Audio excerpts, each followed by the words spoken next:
www.fmliberté.com.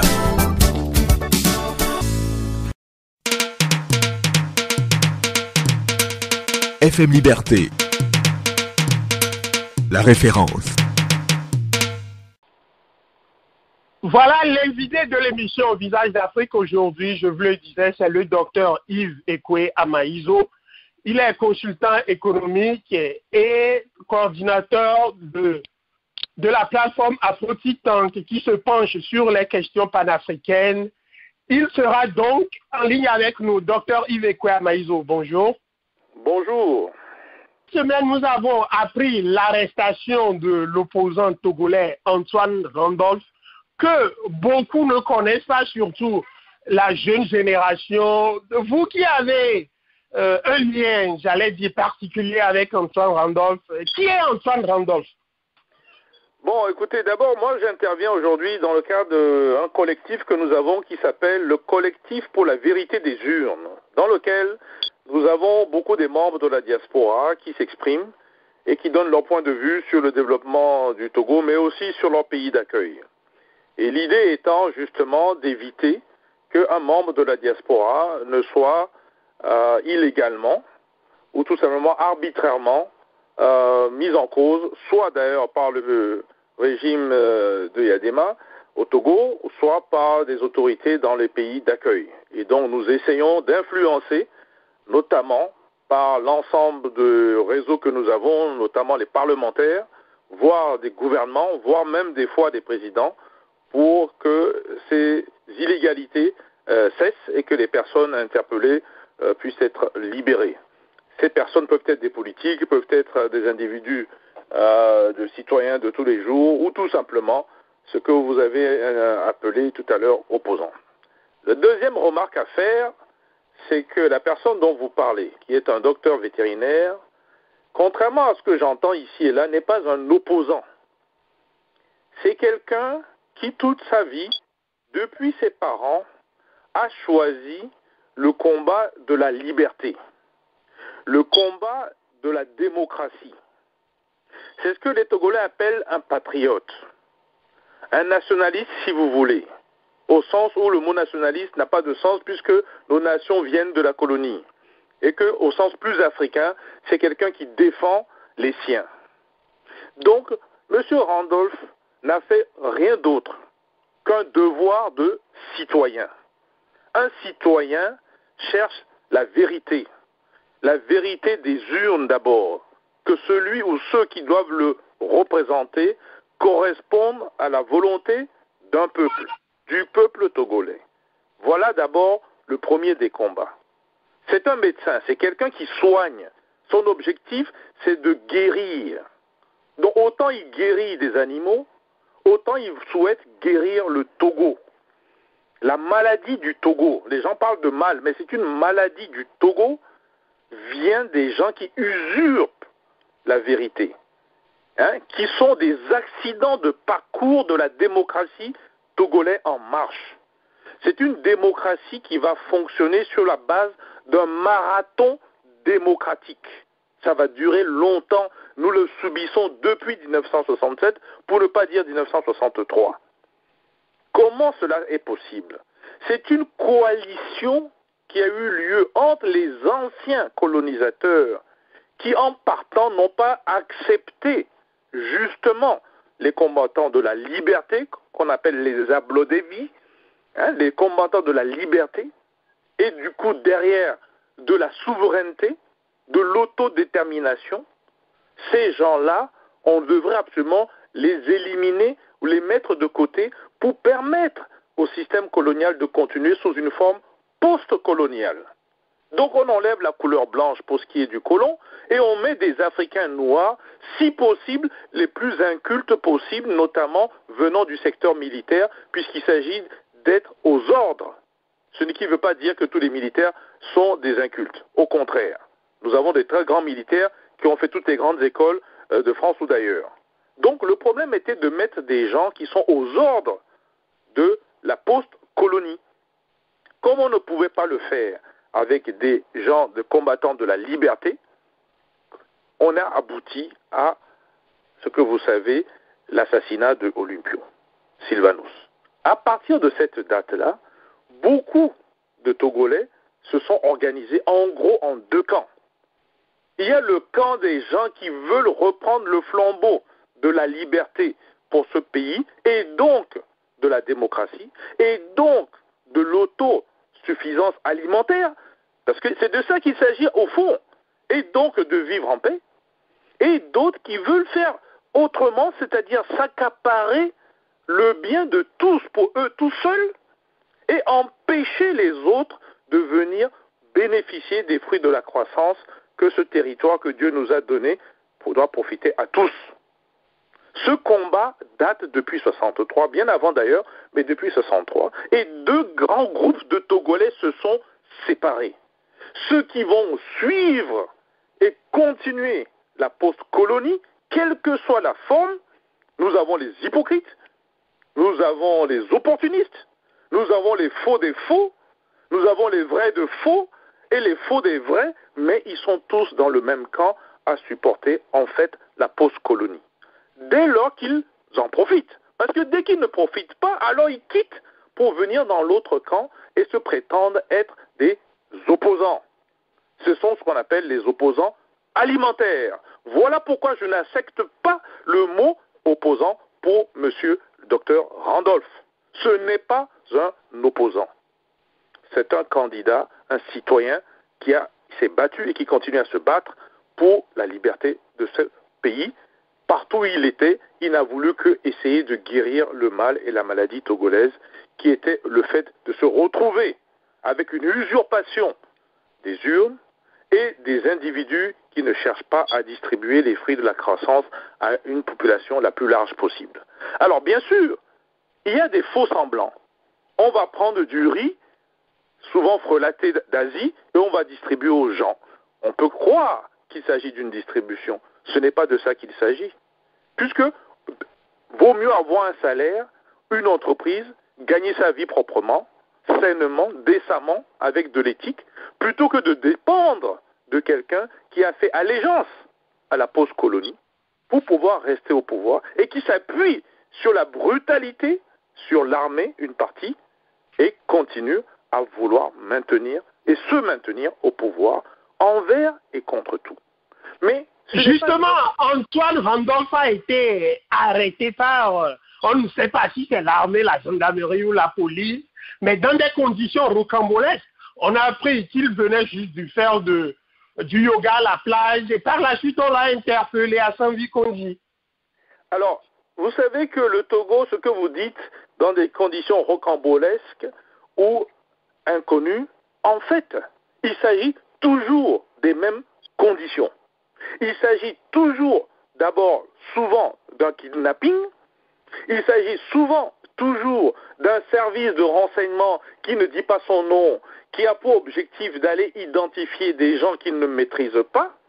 Il s'agit toujours d'identifier quelqu'un qui, de par sa présence, de par son innocence, de par son rayonnement, attire les Togolais, que ce soit pour faire du yoga à la plage, puisqu'il y a du monde qui s'est mis autour de lui, et aussi parce que, du fait de son antécédent, quelqu'un qui a toujours pris position pour la liberté, il fallait donc trouver un moyen de le faire taire. On peut l'acheter, M. Randolph n'est pas achetable, comme la plupart des gens du Togo et de la diaspora qui sont intègres. Malheureusement, ils n'ont pas droit de parole. Maintenant, les conditions que vous dites, mais le gouvernement a le droit de mentir. Et le gouvernement ment régulièrement. Donc il n'y a pas lieu de s'éterniser sur les mensonges d'État du gouvernement. La preuve, le parti dit d'opposition, l'ANC, a demandé, par la voix de Jean-Pierre Fabre, qu'on explique les conditions d'arrestation. Et le monsieur en charge, un ancien tortionnaire, qui a sur sa conscience, on ne sait pas combien de morts, de blessés, d'handicapés et des gens qui ont fui le Togo, qui sont inscrits dans la liste qu'on entend et on lit maintenant, sont en train d'aller à la Cour pénale internationale pour pouvoir l'attraper dès qu'il aura plus l'occasion d'exercer son pouvoir. Il faut qu'il sache que tôt ou tard, il va rejoindre un certain nombre de gens là-bas. Voilà les gens qui gouvernent le Togo et qui donc organisent le kidnapping comme s'ils avaient vécu aux États-Unis au temps du western. Donc ces gens-là... Vous parlez précisément du ministre Yark Damehan. Absolument, puisque ces gens ne connaissent pas en fait ni la démocratie, ni le droit, ni le respect d'autrui, ni le respect du droit national, ni le respect du droit international, encore moins le droit régional. Pour ce qui est du droit national, à la rigueur, on peut bien demander de mettre quelqu'un en garde à vue pour une raison X ou Y. Mais au bout de 48 heures, on le laisse sortir. On lui donne le droit d'avoir un avocat. Ce sont des règles que le Togo a signées. Et son avocat peut nous dire qu'il a d'abord vu, qu'il est en bonne santé, voici les raisons X, Y, Z pour lesquelles on est venu lui demander de s'expliquer, et il s'agit d'une explication. Monsieur Randolph est innocent. Il est présumé innocent. Donc quelqu'un d'autre se lève et par une histoire qu'on ne connaît pas, a décidé tout seul, ce qu'on appelle donc l'arbitraire, que quelqu'un a fait quelque chose que personne ne connaît, et pour cette raison, on va le mettre dans un endroit inconnu de tous les 7,5 millions de la population togolaise, sans compter les gens de l'extérieur. Voici le système le plus démocratique que Faure Gnassingbé a mis en place au Togo, pour lequel les gens de la diaspora, comme ceux du pays, ne veulent pas encore s'organiser pour mettre dehors. C'est ça le fond du problème du Togolais.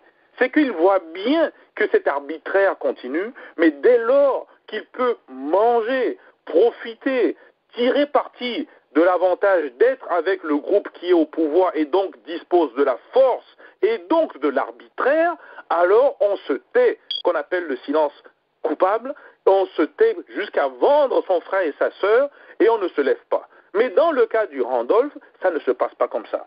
Son nom est en train de circuler partout où c'est possible auprès des décideurs de ce monde que nous connaissons.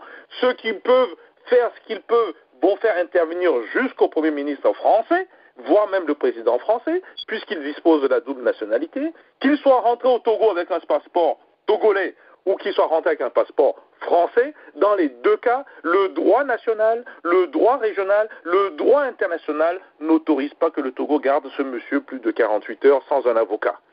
Donc le Togo, Faure Gnassingbé, le ministre Yark est en situation de hors-la-loi. Voilà pourquoi le collectif pour la vérité des urnes a fait un article pour bien expliquer la situation, que quel que soit ce qu'on reproche à M. Randolph, celui qui est hors-la-loi ne s'appelle pas M. Randolph. Il s'appelle l'État togolais, qui est représenté par Faure Gnassingbé, qui a envoyé son émissaire Yark Damehan, qui lui exécute les basses besognes d'un État qui est devenu voyou. Voilà la situation aujourd'hui dans laquelle nous nous sommes. Voilà. Est-ce que vous avez des nouvelles d'Antoine Randolph pour le moment? Parce que on a appris que toujours il n'a pas été présenté à un juge. On ne sait pas ce qu'on lui reproche et on ne peut plus parler de garde à vue puisqu'il fait déjà plus d'une semaine en détention. Vous avez entièrement raison. Il ne s'agit plus d'une garde à vue, mais d'un kidnapping arbitraire d'un État voyou dit État togolais. Il s'agit d'un kidnapping officiel. La deuxième chose, nous n'avons aucune information fiable actuellement de où se trouve M. Randolph, s'il est d'abord en bonne santé, s'il ne lui donne pas des choses avariées, voire du poison à manger et à boire, et s'ils ne sont pas en train de lui mettre des poisons lents, qui est devenu leur spécialité, c'est-à-dire que même quand vous sortez, vous êtes obligé de subir ces poisons lents qui finissent généralement par vous créer des problèmes, en rappelant que le docteur aurait 73 ans bientôt, ce n'est pas un petit jeune, c'est quelqu'un qui a de l'expérience, qui a exercé longtemps en Europe et qui n'a rien à apprendre sur le plan intellectuel de ceux-là même qui sont venus, soi-disant, le mettre au silence. Maintenant, il s'agit de savoir pourquoi les États voisins aussi n'interviennent pas. Nous avons le Ghana, le Burkina et le Bénin à côté. Ils connaissent les situations. Nous avons la France. Les États-Unis sont là. Ils connaissent les situations. On ne peut pas, alors que l'État est voyou, c'est-à-dire hors la loi, invoquer en tant que chancelier ou la chancellerie, c'est-à-dire les ambassadeurs locaux, de dire qu'on ne veut pas s'occuper parce qu'il s'agit d'une affaire intérieure.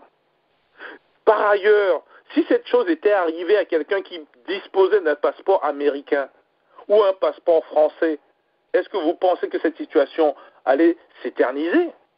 Je pense que d'autres avant le président Hollande seraient déjà intervenus.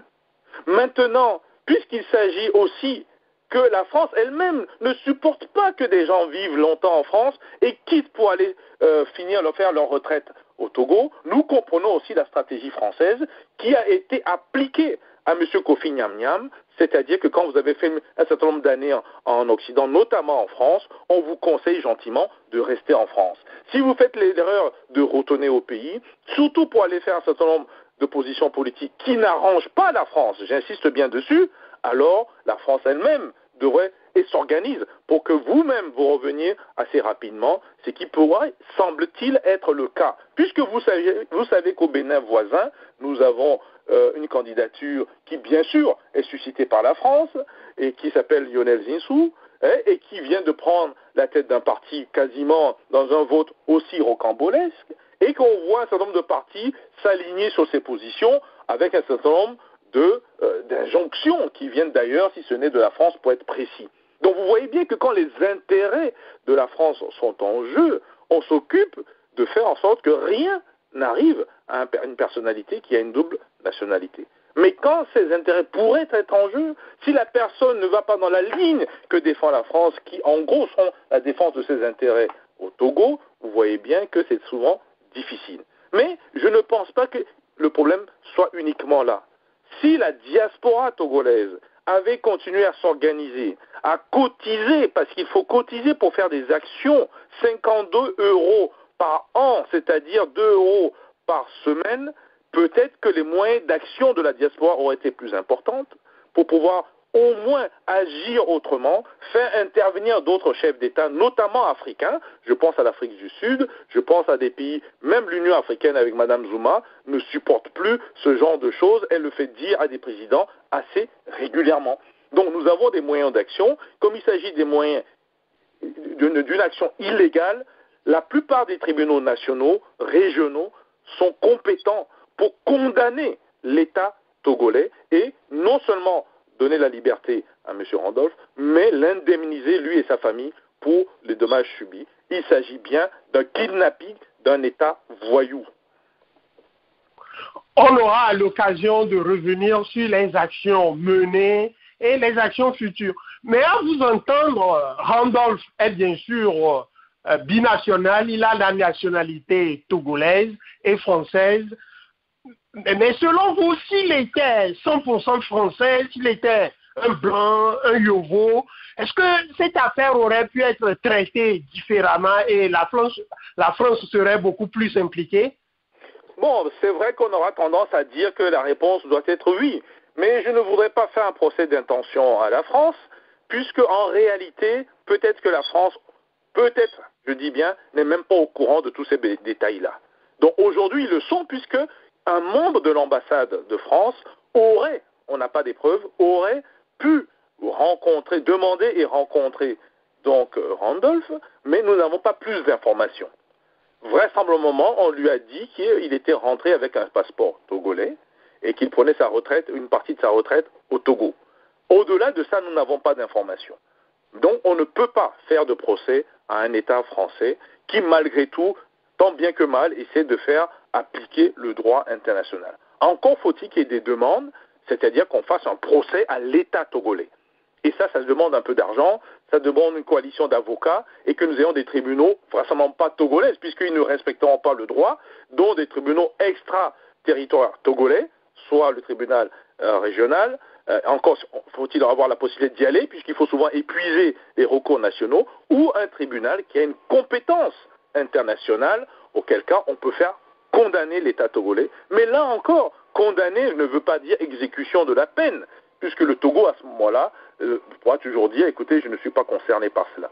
Donc ce sont les avoirs et les biens à l'étranger du Fort Gnassingbé et de sa suite, et plus particulièrement des mandats d'arrêt internationaux au niveau de l'Interpol contre des gens qui sont dans une liste de problèmes qu'a connu le Togo avec des morts, pour faire en sorte que quand M. Yark circulent en Europe ou ailleurs, ils puissent être interpellés. Que des membres de la famille proches ou éloignés de Faure Gnassingbé pour justement des actes de voyourisme. Il s'agit bien d'un État rogue state, des États voyous, qu'on puisse les appréhender, bloquer leurs avoirs comme ça a été fait pour l'Iran.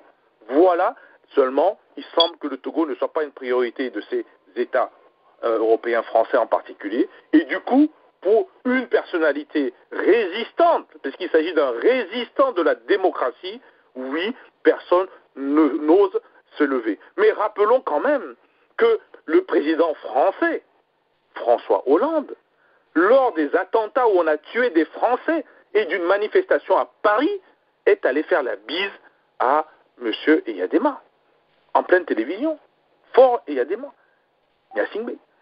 Et récemment, lors de la COP21 en décembre à Paris, alors qu'on a encore eu des protections contre le terrorisme, Faure Gnassingbé, quel que soit son réseau, a été reçu non plus par François Hollande qui a compris son erreur, non plus par son ex-femme Ségolène Royal, mais par M. Valls, Manuel Valls, qui est l'actuel Premier ministre de la France. Et ces gens ne voient pas comment leur image est utilisée pour justement faire encore plus de mal aux gens et les combattants, les résistants de la démocratie, qu'ils soient à l'extérieur ou qu'ils soient dans le pays. C'est pour ça que nous, Collectif Vérité des Urnes, nous demandons à M. Valls de corriger. Ce n'est pas une erreur puisqu'il s'agissait de défendre des intérêts français en France, dans la COP21, mais c'est aussi de ne pas laisser son image se promener avec des gens qui utilisent le non-droit pour faire du droit et qui kidnappent des populations, qu'ils soient de la diaspora ou nationaux, puisqu'il y a beaucoup de gens qui sont pris au niveau national que nous ne sommes même pas au courant. Donc il ne s'agit pas derrière seulement M. Randolph de parler que de la diaspora. Il y a beaucoup de Togolais du pays qui disparaissent. Et sans aucune raison. Si ce n'est des fois tout simplement parce que cet arbitraire se met à se développer.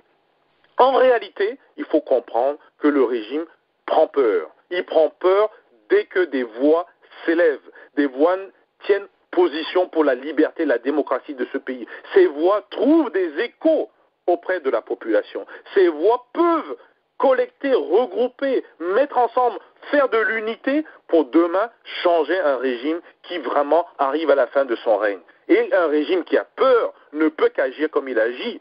Mais ils oublient que quand un Randolph est pris, d'autres Randolph vont se réveiller. Ils sont aux États-Unis, ils sont en France, ils sont en Autriche, ils sont ailleurs, mais d'autres Randolph vont se réveiller parce que nul ne peut accepter qu'un pays libre, que Dieu a créé, soit pris en otage par des gens qui n'ont pas la présence d'esprit de laisser la liberté à leurs propres concitoyens et qui en plus n'arrivent pas à gérer cet État ni économiquement, ni socialement. Il suffit d'aller dans les détails, encore moins de trouver le minimum. 70% de la population est sous le seuil de pauvreté alors que ce pays pouvait largement avoir le plein emploi. Voilà le résultat d'une gouvernance de plusieurs années, d'un régime qui malheureusement, au-delà même de toutes les critiques, semble être inconscient du dégât économique, social, financier, culturel qu'il a créé et que des combattants de la liberté comme Randolph ont passé leur vie à essayer d'expliquer d'abord aux Occidentaux eux-mêmes et aux Africains, aux Togolais en particulier. Et aujourd'hui, quand cela commence à prendre, parce que le Togolais moyen commence à comprendre que ce n'est pas nécessairement les partis politiques qui vont les défendre, mais des individus éthiques et qui sont des résistants de longue date qui vont peut-être pouvoir faire émerger une nouvelle dynamique pour balayer des gens qui sont des voyous, encore une fois, et qui gèrent un État comme des voyous. Officiellement, le ministre de la Sécurité ne s'est pas prononcé sur les vraies raisons de cette arrestation. Il a seulement brossé les mesures sécuritaires. Il a dit qu'Antoine Randolph est détenu pour des raisons sécuritaires. Mais on a appris ce week-end sur les réseaux sociaux qu'il serait impliqué dans une affaire de rébellion, qu'il aurait tenté de recruter des rebelles ivoiriens. Est-ce que Antoine Randolph, que vous connaissez, qui a passé toute sa vie à lutter pour la liberté, comme vous venez de le dire, est-ce que à bientôt 73 ans, vous voyez Antoine Randolph prendre des armes contre la République? Alors, d'abord, commençons par le commencement. Vous avez parlé d'un ministre de la sécurité. Il faut que tous les Togolais sachent que ce ministre est un ministre de l'insécurité. C'est un ministre que partout où il va, il y a désolation, il y a mort, il y a des blessés, il y a des handicapés. On n'appelle pas ça un ministre de la sécurité. C'est un ministre de l'insécurité. Je ne vais pas revenir sur l'exemple de Dapaon et je ne vais pas revenir sur tout ce que nous avons subi depuis 2005, depuis 2000 lors des élections.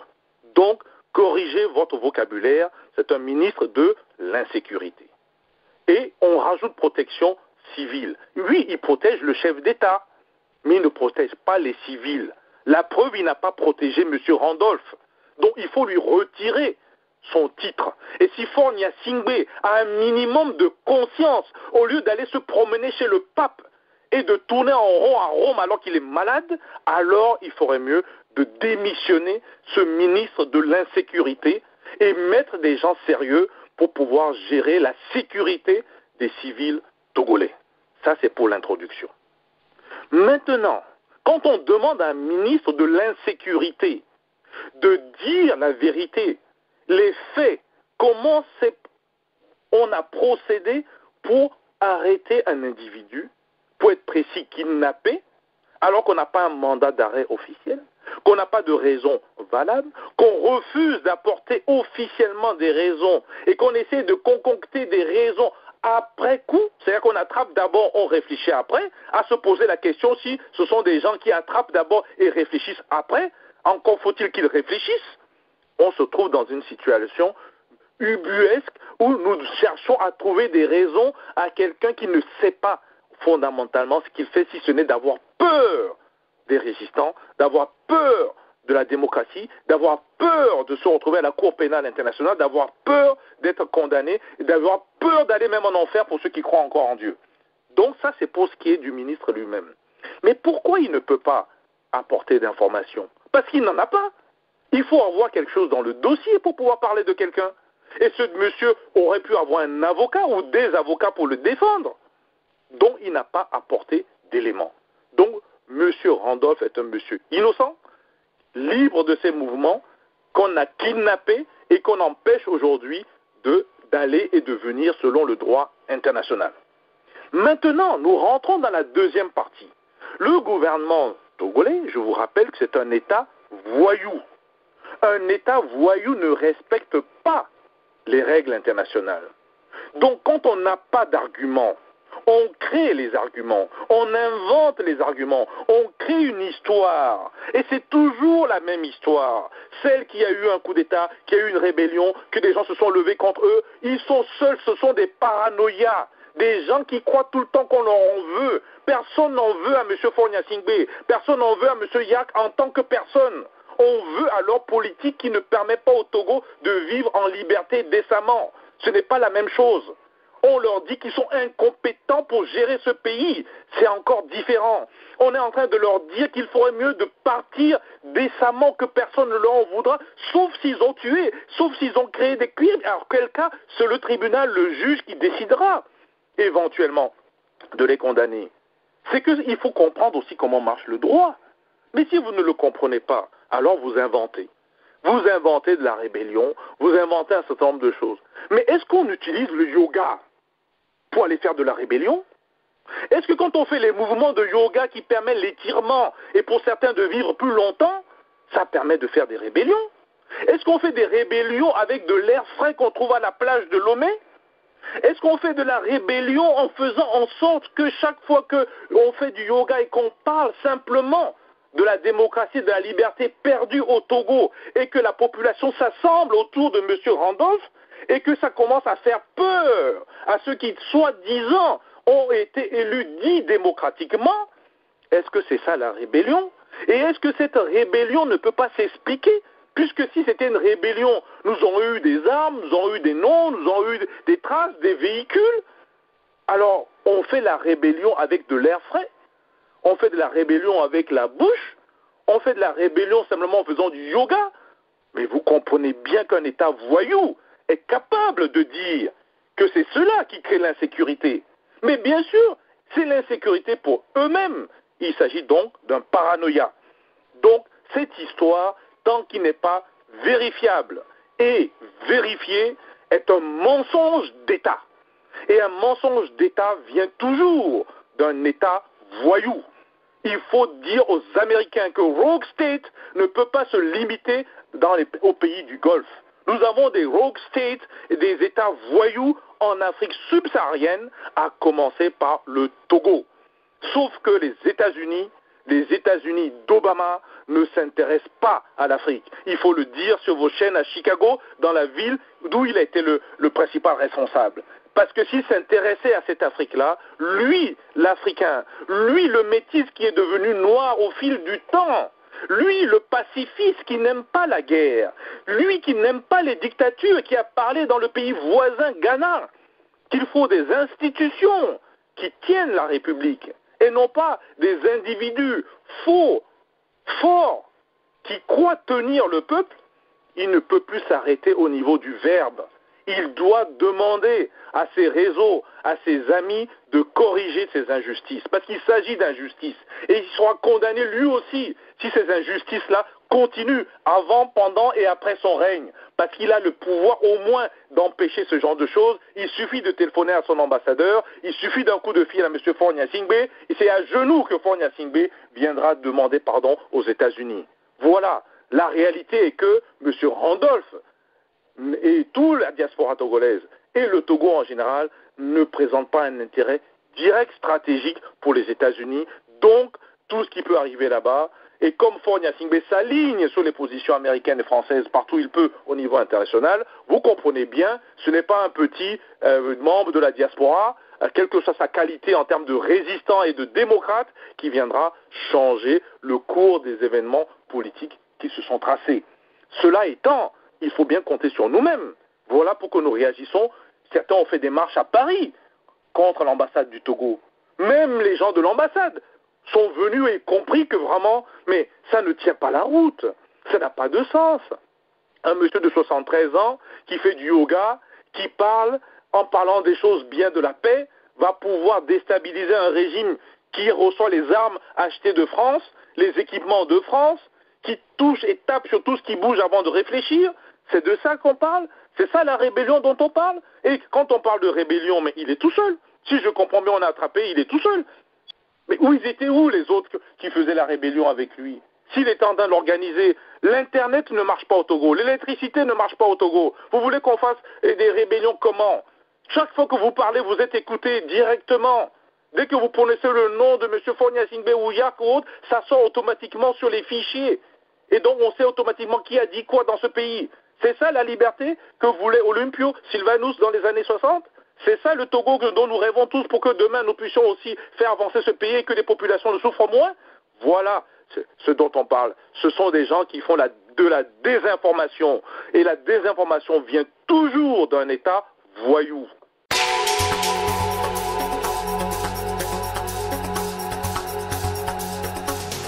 FM Liberté, l'esprit du patriote.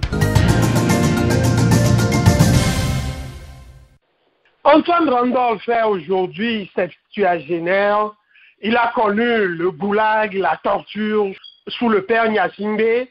Le voilà aujourd'hui dans les geôles du fils. Qu'est-ce qui a changé? Puisque Faure a l'habitude de le dire, on ne le répétera jamais assez. Lui, c'est lui, moi, c'est moi. Qu'est-ce qui a changé au Togo sur le plan judiciaire et des libertés civiles? Il y a quelque chose de fondamental qui a changé. C'est que la situation qu'on avait sous le père s'est empirée sous le fils. La situation qu'on avait sous le père avait le mérite d'être brutale et directe. La situation sous le fils a le mérite d'être hypocrite et de se faire en faisant semblant d'ouvrir et de faciliter la venue des membres de la diaspora ou d'autres. Et une fois que vous êtes revenus, alors on essaie de vous couper les vivres, on essaie de vous s'attaquer à vos familles, on essaie de vous s'attaquer à vous-même directement. Vous voulez qu'on rappelle le nombre des morts de Tavio Amorin, en passant par M. Agbobli, Parti des travailleurs, et bien d'autres que je ne peux même pas rappeler ici, tellement la tristesse qui envahit membres de la diaspora, à chacun de ces noms et prénoms que nous citons, que nos ancêtres et nos aïeux puissent recevoir leurs âmes et que Dieu Tout-Puissant que nous connaissons puisse punir parce qu'il y a besoin d'une justice et de la vérité. Et ce ne sont pas les ecclésiastiques qui se sont allés s'aligner dans le collège de CVJR, soi-disant vérité et justice, qu'ils n'ont pas eu, qui n'ont même pas le courage de demander pardon au peuple togolais pour s'être alignés sur ce régime qui kidnappe cet État voyou, qui continue à croire qu'en faisant taire des voix de la vérité, parce que c'est ça, M. Randolph, la voix de la vérité. On ne peut pas taire la vérité. Je n'ai jamais vu dans le monde les ténèbres éteindre les lumières. Les lumières seront toujours là où ils seront. Donc la différence entre les deux, il n'y en a pas. Et c'est seulement sous Faure Gnassingbé, c'est devenu subtil, c'est devenu hypocrite, c'est utilisé par des gens brutaux, des gens qui kidnappent, mais des gens aussi qui sont ignares du droit international. Parce qu'il s'agit bien de cela. Il faut comprendre et connaître le droit international pour l'appliquer. Il faut avoir été à l'école. Je dis bien être allé à l'école, non pas redoubler 5 fois le CP1, mais d'aller à l'école et de maîtriser quand vous sortez de l'école à quoi sert tout ce savoir que vous avez acquis si vous ne le mettez pas au service des populations. Voilà ce que M. Randolph a fait. Il l'a fait dans le domaine vétérinaire, mais il l'a fait aussi pour le peuple togolais. Il l'a fait en parlant ici et là dans les différentes conférences que nous avons ici et là pour parler de l'avenir du Togo ou même du passé du Togo. Mais voilà le fondement. Il n'y a donc pas de changement fondamental. Ceux qui croient que ça a changé, tant pis pour eux. Ceux qui croient que ça va s'améliorer, c'est aussi tant pis pour eux. Bien sûr qu'il faut avoir de l'espérance, mais c'est une lutte. M. Agobli disait qu'il faut une culture du combat. Est-ce que le Togolais qui mange son akoumé et qui va danser le week-end et qui est prêt à toutes les concussions et toutes les collusions le soir, la nuit, par le Bokono, le prêtre, ou par là où il passe, est-ce que celui-là est prêt à combattre pour la vérité, pour la démocratie, pour que la vérité des urnes sorte, pour que la vérité des comptes sorte? Toutes les entreprises publiques au Togo appartiennent au parti du président, le RPT Unir, et ils sont pour la plupart tous déficitaires. On a des gens qui meurent dedans. On a le ciment actuellement au niveau social. On a eu l'électricité il n'y a pas longtemps. Ce sont des corruptions terribles. Et cet argent-là, sans compter le port qui est donné à des étrangers. Alors que l'essentiel de l'investissement a été fait par les Allemands. Même l'Allemagne aurait pu intervenir.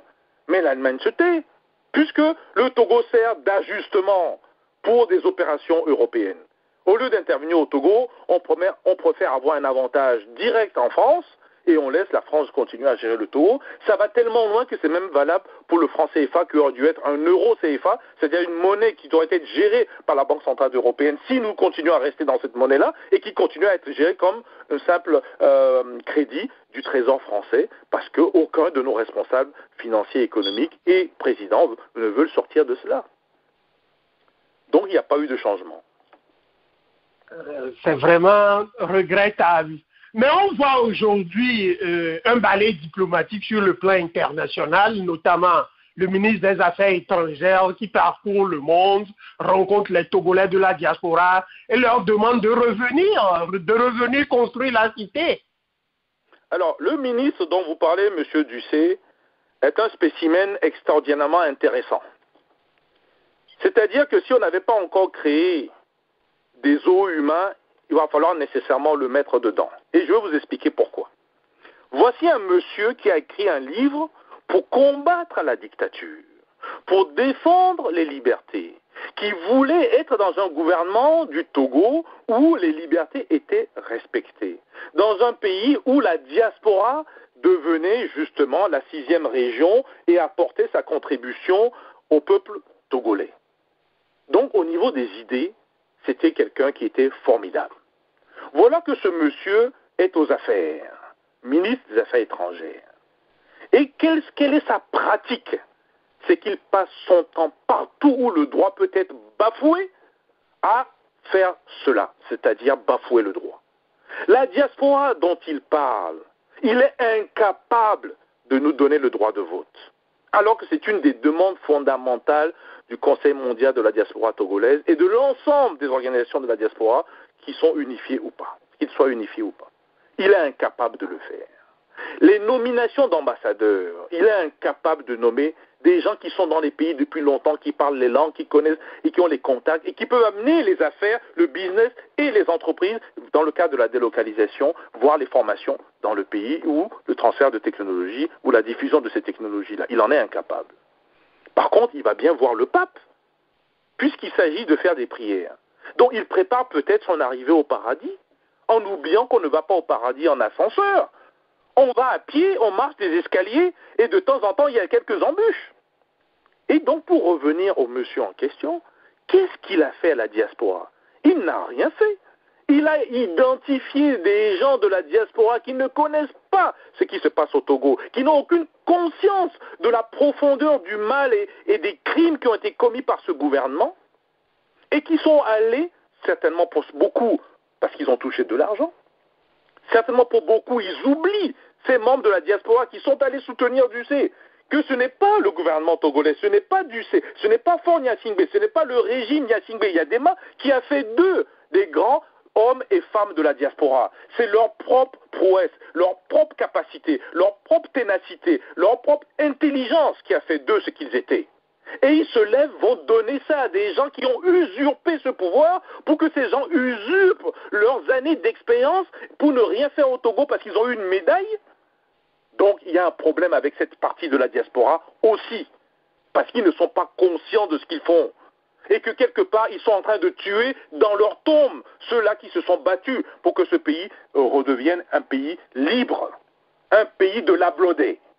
C'est ça le problème que nous avons avec un ministre qui ne sait pas trop ce qu'il fait, si ce n'est de courir de tous les côtés pour que le nom de Faure Gnassingbé puisse rayonner.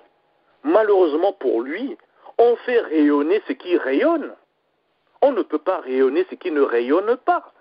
On ne peut pas faire rayonner celui qui bafoue les droits les plus élémentaires de la liberté, des droits d'aller et de venir, qui ne respecte pas les journalistes et les empêche de parler. Voilà ce que défend M. Ducé. Alors, pour revenir à la diaspora, mais est-ce qu'il a eu beaucoup de membres de la diaspora? Certains sont même allés travailler dans le système. Au bout de 3 mois, leur salaire n'était pas payé. Certains ont voulu ouvrir des entreprises, on leur a volé leur capital. On leur a mis des impôts à payer alors qu'ils n'avaient pas encore commencé à faire leurs activités sur le territoire togolais.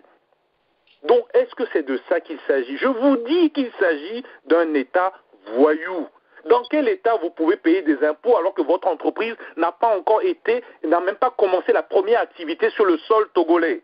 Mais au Togo, c'est possible. Donc, qu'est-ce qui se passe? Donc, cette diaspora, elle fuit.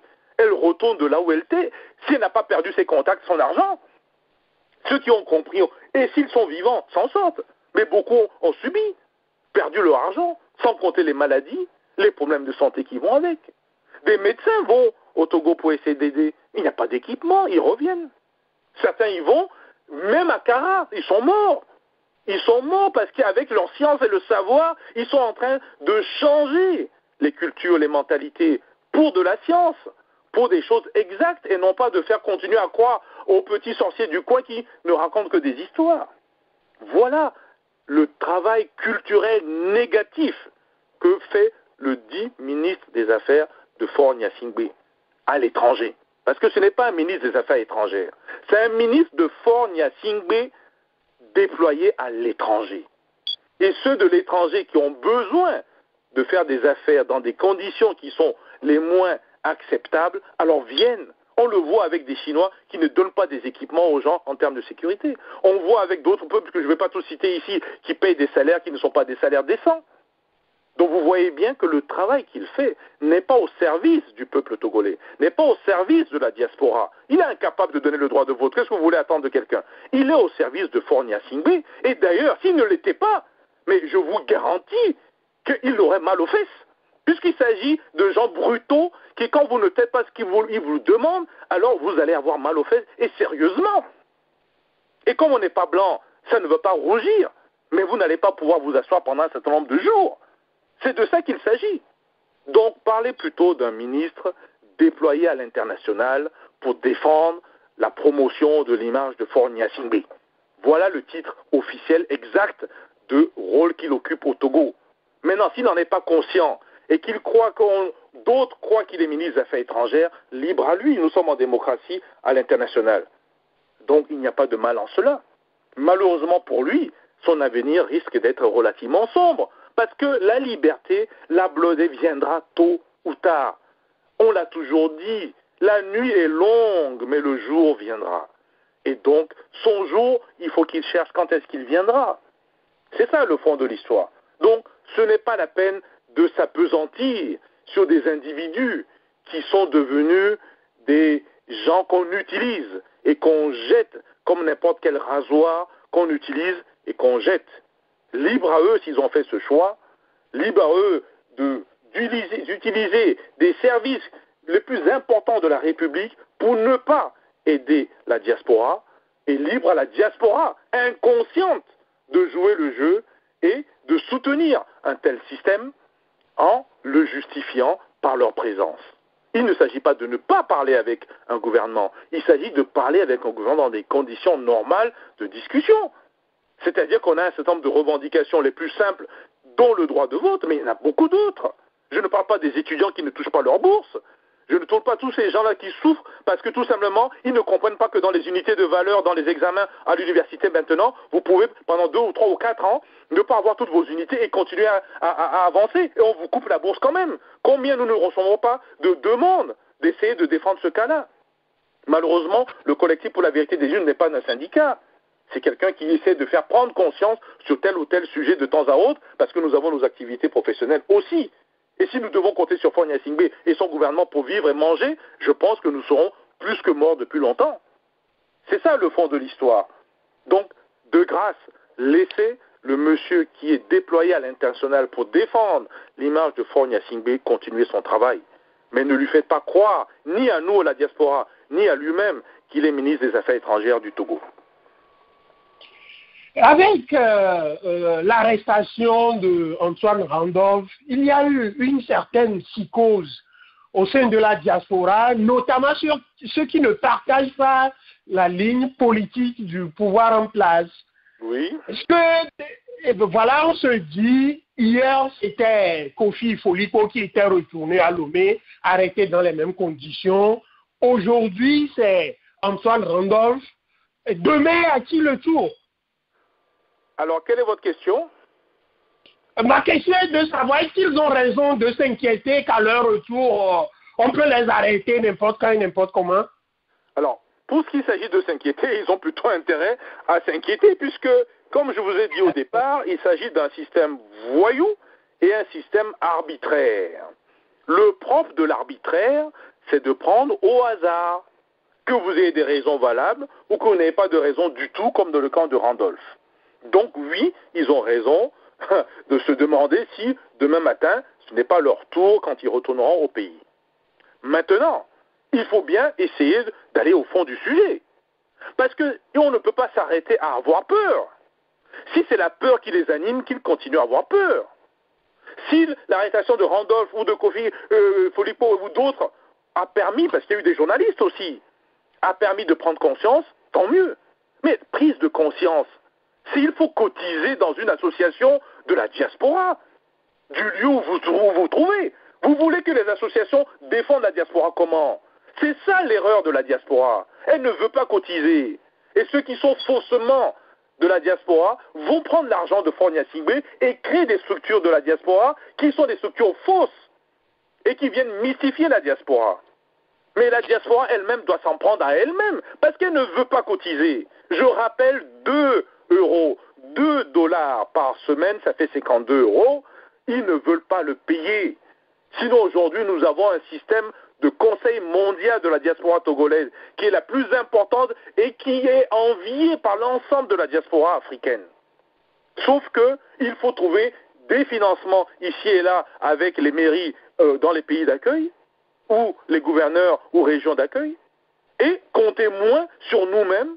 Bien sûr, les étudiants ne peuvent pas payer. Bien sûr, les gens pauvres ne peuvent pas payer. On ne demande pas à tout le monde. On est à plus de 2 millions. Imaginez 2 millions de Togolais donnent 1 euro, ça fait 2 millions d'euros. En dollars, ça fait 2 millions de dollars si vous donnez 1 euro par an. Quelle est cette diaspora malade qui ne peut pas donner 1 euro par an? Voilà le mal togolais de la diaspora. Donc ils continuent à avoir peur. Si ça peut les amener à maintenant déposer 1 euro par virement automatique par an pour soutenir un mouvement de la diaspora qui va les défendre demain matin, qui va les suivre, qui va mettre des systèmes Internet pour que nous soyons en lien, que nous soyons téléphoniquement en lien, pour que chaque fois que quelqu'un est touché dans son âme, dans sa chair, dans sa famille, nous puissions réagir instantanément pour intervenir, faire intervenir les politiques, les privés, les entreprises, pour que ceux qui sont des États voyous et agissent comme des États arbitraires arrêtent de continuer l'injustice.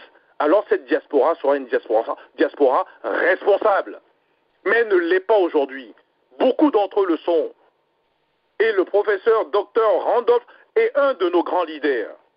Et nous le défendons jusqu'à ce qu'il sorte libre, parce qu'il n'a rien à se reprocher devant Dieu, ni devant les hommes, encore moins devant un État voyou arbitraire qui kidnappe ses propres fils et filles du pays.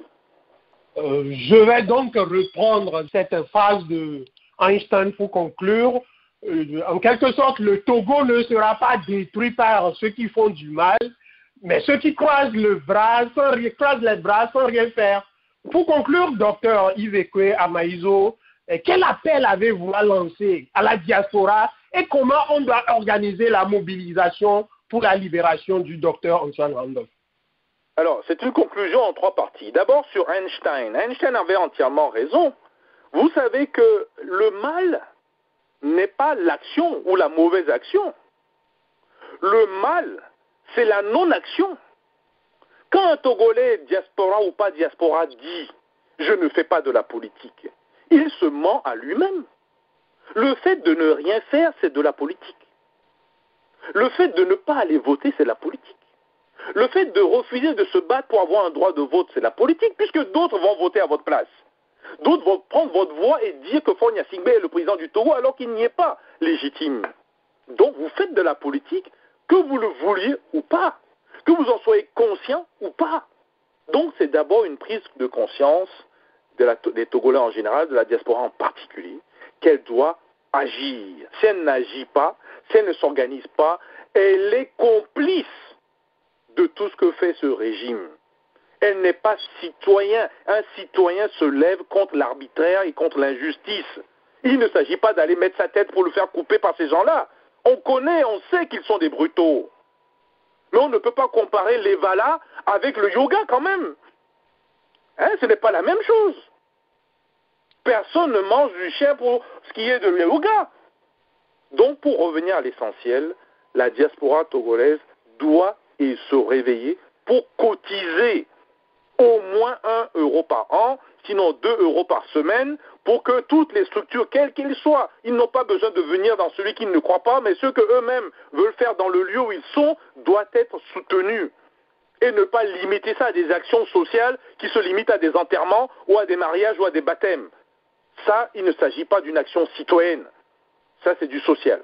Donc la première chose, la diaspora togolaise doit prendre conscience que c'est par son silence coupable que ces genres de choses continuent à arriver parce que nous n'arrivons pas à être ensemble, surtout aujourd'hui avec les nouvelles technologies de l'information et de la communication, où nous pouvons nous voir avec IMO, nous pouvons parler avec Skype, nous pouvons nous voir et parler avec WhatsApp, et bien d'autres encore de systèmes. La deuxième chose, et vous l'avez justement dit, que faire, comment faire pour sortir M. Randolph dans l'état où il est aujourd'hui? Personne ne veut prendre des armes. Personne ne veut se lever pour faire des actes brutaux. Donc, c'est l'influence. Il s'agit d'influencer des hommes et des femmes politiques. Partout où vous êtes, allez voir votre maire, votre gouverneur, votre shérif. Allez voir des directeurs, des responsables d'entreprises qui travaillent avec le Togo. Allez voir des ambassadeurs là où vous êtes.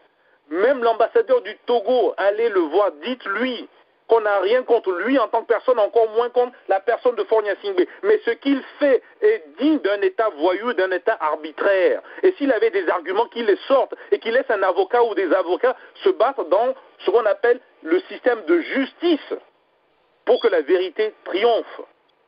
Mais qui ne panique pas, parce qu'après autant d'années de règne, c'est normal que chaque fois qu'il y a un tout petit peu d'attroupement, qu'une personne a une parole éthique propre, cette personne voit l'ensemble du peuple togolais se mettre autour de lui.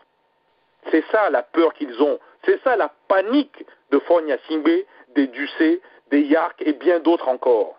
Parce que leur temps est révolu. Le temps de Faure Gnassingbé est terminé. L'ensemble de ces voyants visionnaires le lui ont dit. Il est né le 6-66.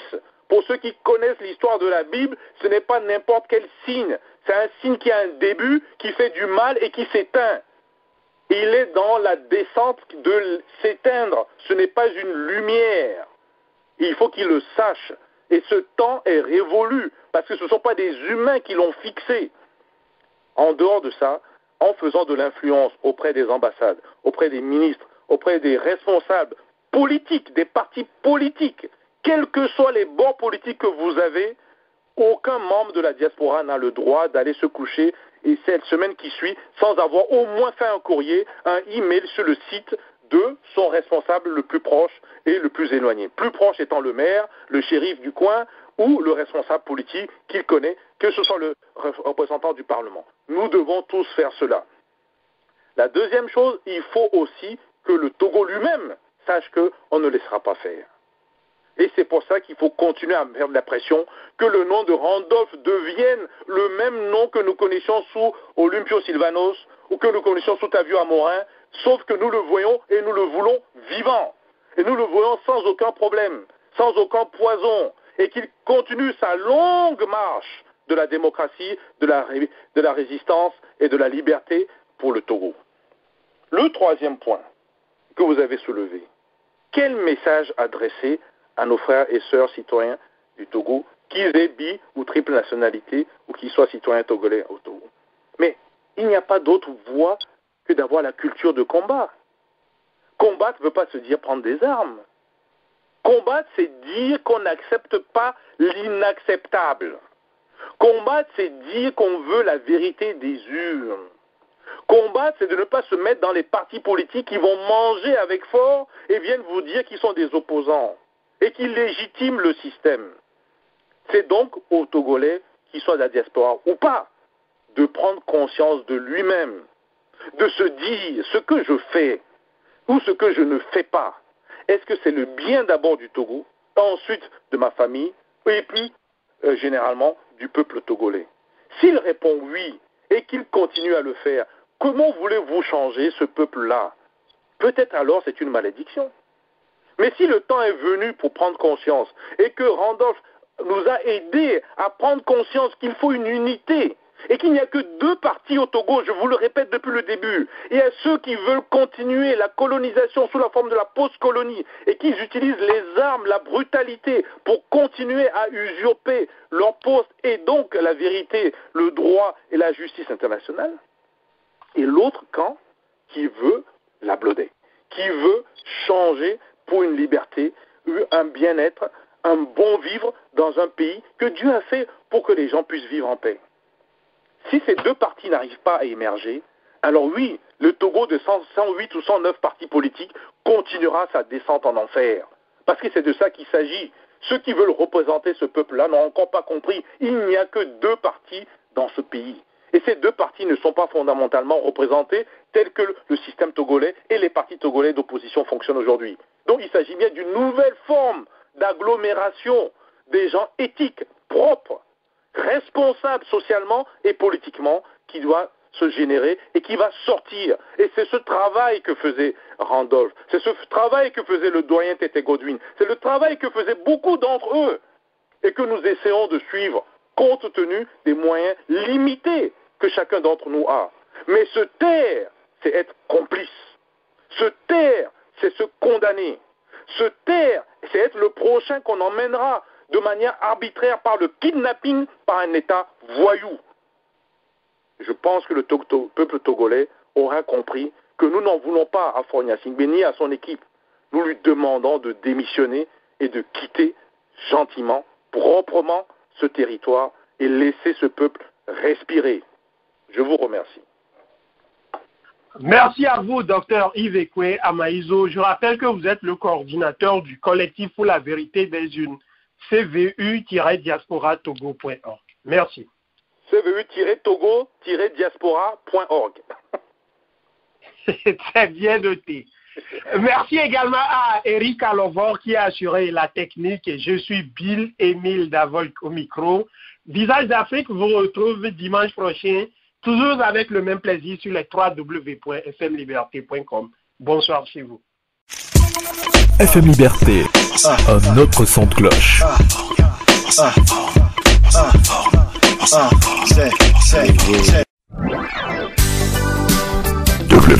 www.fmliberté.com